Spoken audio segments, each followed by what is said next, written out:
Alright, so in this video, I'm going to solve the equation 1 to the power of x is equal to 2. So, before we even start solving this, if, let's say x is equal to 1, then I have 1 to the power of 1, which is equal to 1. And if x is equal to 2, then I have 1 to the power of 2, which is also equal to 1. And you can go even 1 to the power of 10 is still equal to 1. So you may be thinking, what possible value of x can make 1 to the power of x equal to 2? So let's try solving this.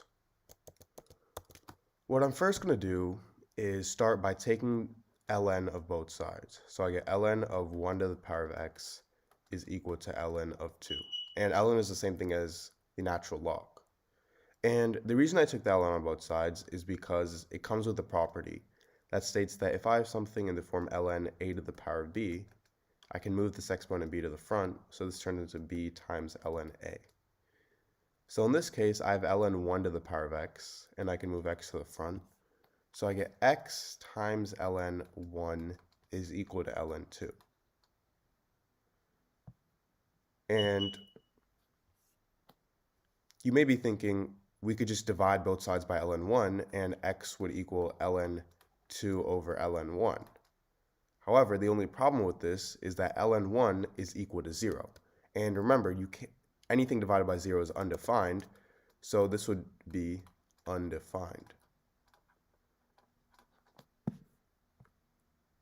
So we know that this equation has no real solution, but it could still have imaginary solutions.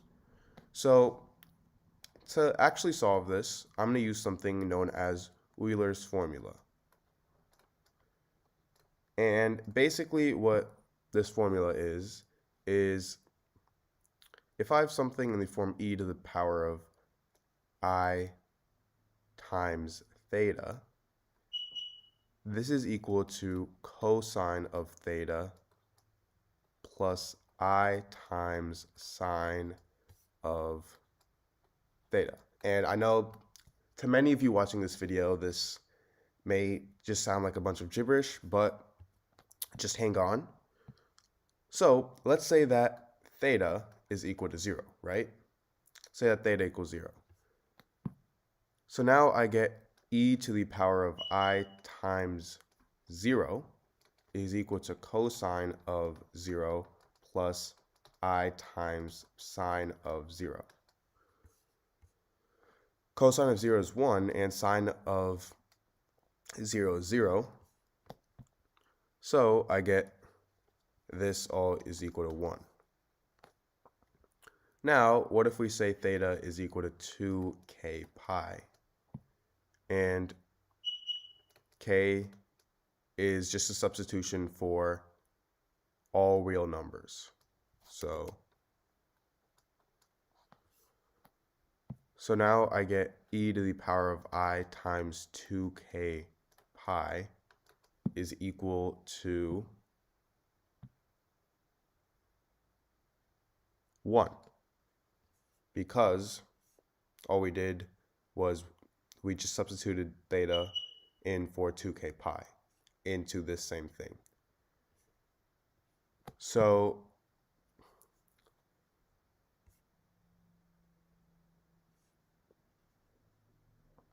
now, because this is equal to 1, we can remember our first equation, which we started with 1 to the power of x equals 2, we can substitute in this for 1, meaning I get e to the power of I times 2k pi to the power of x is equal to 2. So just think of this as 1. So I have basically 1 to the power of x equals 2. And now, with this, I'm going to take the ln, or natural log, on both sides. So I have ln e to the power of I times 2k pi to the power of x is equal to 2. So I'm going to now bring this x down using the property of natural logarithms. So I get x times ln e to the power of I times 2k pi is equal to 2. is equal to ln of 2, because if you take ln on one side, you have to do the other side. And now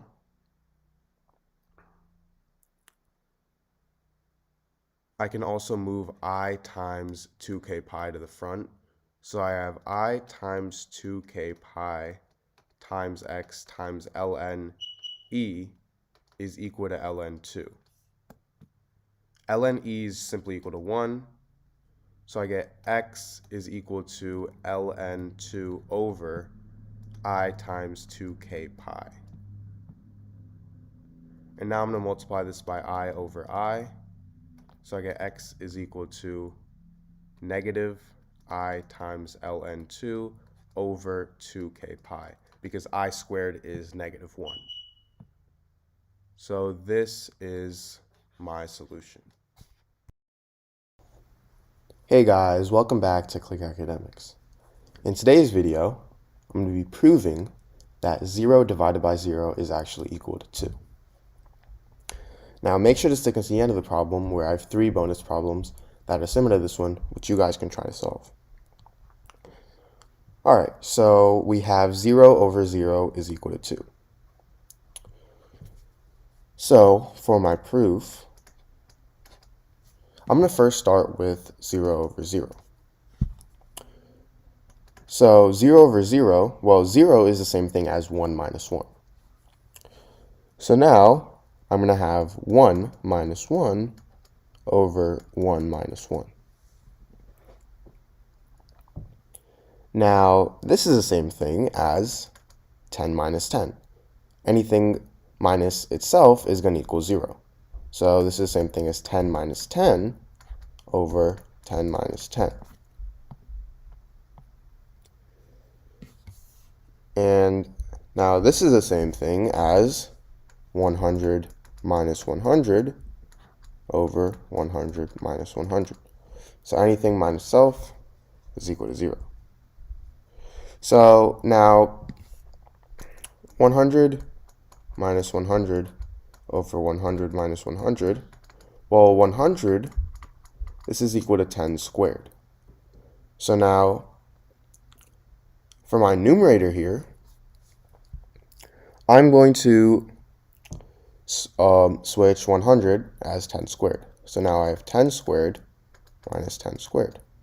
However, for my denominator, this is going to be different. 100 is also the same thing as 10 times 10. Well, 10 times 10 is the same thing as 10 squared. However, I'm not going to write 10 squared. I'm just going to write 10 times 10 for my denominator.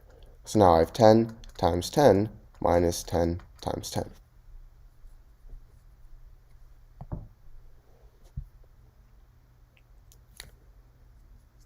Now, if I have something in the form a squared minus b squared, this is equal to a plus b times a minus b.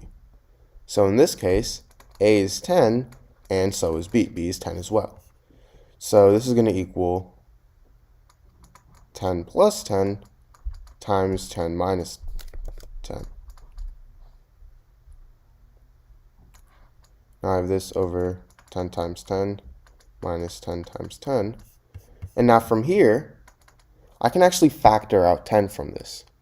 So if I factor out 10 from 10 times 10 minus 10 times 10, I get 10 times, well, 10 times 10 divided by 10 is simply 10, minus 10 times 10 divided by 10 is 10 as well. So my numerator is still 10 plus 10 over 10 minus 10. Now, as you can see, I have 10 minus 10 in my numerator and as well as my denominator. So these two can simply cancel out. So now I'm left with 10 plus 10 over 10. Now 10 plus 10 is 20. So now I have 20 over 10, which is simply equal to 2. So now I have just proved that 0 over 0 is equal to 2. So now I'm going to give you guys 3 seconds to go ahead and go back to the video. I'm going to let you guys pause the video and look back and find out where I made my mistake. Alright, so if you guys are wondering where the mistake was made, it was actually right here when I canceled out both 10 minus 10s. 10 minus 10 is actually equal to 0. So this means that I have 10 plus 10 times 0 over 10 times 0. And you can't actually divide 0 by 0 because 0 divided by 0 is actually undefined. So I can't cancel these two out because if I did, it would just be undefined. So that's actually where I made my mistake. You can't divide 0 with 0. All right, so I have 8 to the power of 6 times 5 to the power of 5. So for my solution, 8 to the power of 6, we can rewrite as 8 to the power of 5 plus 1, because 6 is the same thing as 5 plus 1. So now I have 8 to the power of 5 plus 1 times 5 to the power of 5. Now, if I have something in the form a to the power of m plus n, this is the same thing as a to the power of m times a to the power of n. So a to the power of 5 plus 1 is going to equal a to the power of 5 times a to the power of 1. Now this times 5 to the power of 5. Now, if I have something in the form a to the power of m times b to the power of m, this is the same thing as a times b to the power of m. So in this case, I have a to the power of 5 times 5 to the power of 5, and because these two have the same exponents, I can multiply these two. So this is going to equal 8 times 5 to the power of 5 times 8 to the power of 1. And now 8 times 5, this is 40. So now I have 40 to the power of 5 times 8 to the power of 1. And now 40 to the power of 5, well 40, this is the same thing as 4 times 10. So now I have 4 times 10 to the power of 5 times 8.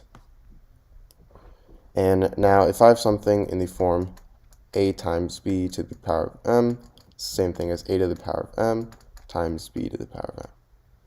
So in this case, 4 times 10 to the power of 5, this is going to equal 4 to the power of 5 times 10 to the power of 5. Now I have this times 8.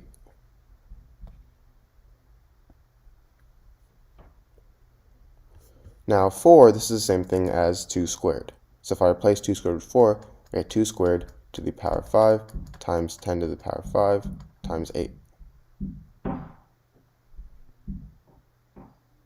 Now if I have something in the form a to the power of m to the power of n, this is the same thing as a to the power of m times n. So 2 to the power of 2 to the power of 5, that's going to equal 2 to the power of 10, because 2 times 5 is 10.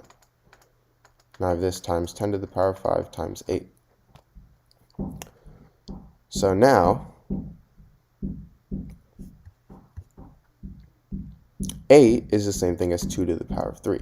So now I have 2 to the power of 10 times 2 to the power of 3 times 10 to the power of 5. Now if I have something in the form a to the power of m times a to the power of n, this is equal to a to the power of m plus n. So 2 to the power of 10 times 2 to the power of 3, that's going to equal 2 to the power of 10 plus 3, which is 13. So now I have 2 to the power of 13 times 2 to the power of 5. And 2 to the power of 13, this is equal to 8,192. And 10 to the power of 5, this is going to equal 1 with 5 zeros. So 1, 2, 3, 4, 5. Now if I multiply these two, I get 8192, 0, 0, 0, 0, 0. So this is my answer.